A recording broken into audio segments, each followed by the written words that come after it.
So today we are finally starting the area formulas of different shapes. Each day from Monday today through Friday, you're going to learn one new shape. Only doing one shape at a time. Okay, so today we're starting with squares. Tomorrow you will do triangles. Wednesday, I think, is parallelograms. Thursday is trapezoids. Friday is circles. So we're taking it one step at a time. Okay, so today, finding the area of a square. What do you know about the area of a square? Yep, base times height is how you find the area. Okay, on the square, okay, what do you know about all sides of a square? Equal. They're the same. So if one side's 9, the other side is 9. Yep. So the area, base is 9. The height is 9, not 8. Is 9. So 9 times 9 is 81. With area, it's very important to have your label. Okay, I will be a stickler on labels. What is my label for area?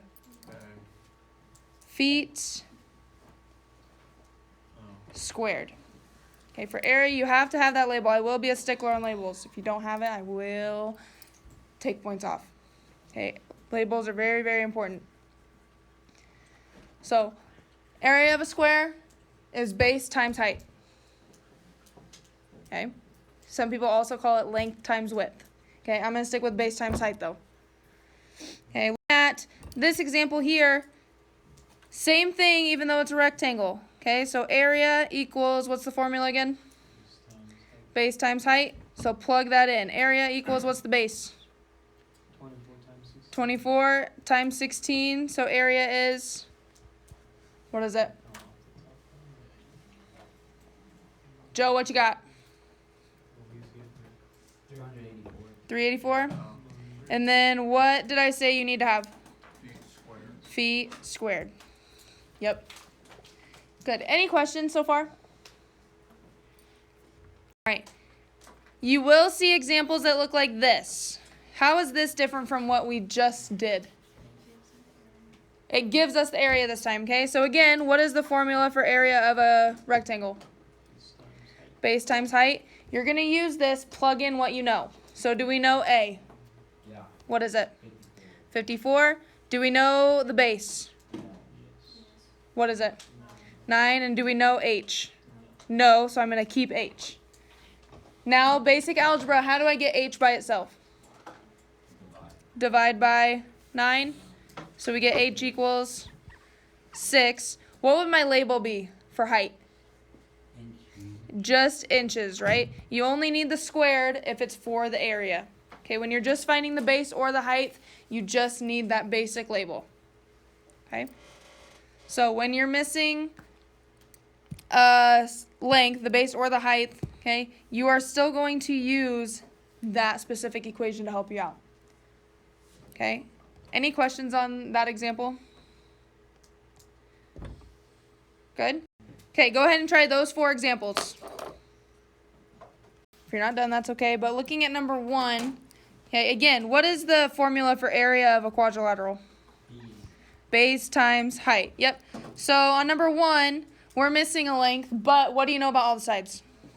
They're all the same. So if one side's 11, the other side's 11. So area equals 11 times 11, which is 121. What do we need with that? Yep, the label, meters squared. Good. What about number 2? How do I find the area? 6 times 2, 12 feet squared. Yep. And then number 3, how do I find the area? 5.9 times 4.5, good. What do you get for that? 26.5? One more 5. Thank you. And then what is my label? Yards squared. Good. On number 4, okay, it says a rectangle has an area of 52 square meters and a height of 4 meters. We want to find the length. What do we do if it gives us the area? Right, we're going to end up dividing, so plug in what you know. What do we know about A? Do we know A? A is 52. Okay, do we know the base? No, but we know the height, which is 4. And then how do I get b by itself? Divide by 4, so we get what? 13. B equals 13. What's my label? Meters. Yep. It's not area, so it's just meters. Right, since it's not area, we don't need the squared part of our label. Okay. Any questions on area of a quadrilateral? Okay. Always resort to that formula right there. Always resort to violence. Okay. All right.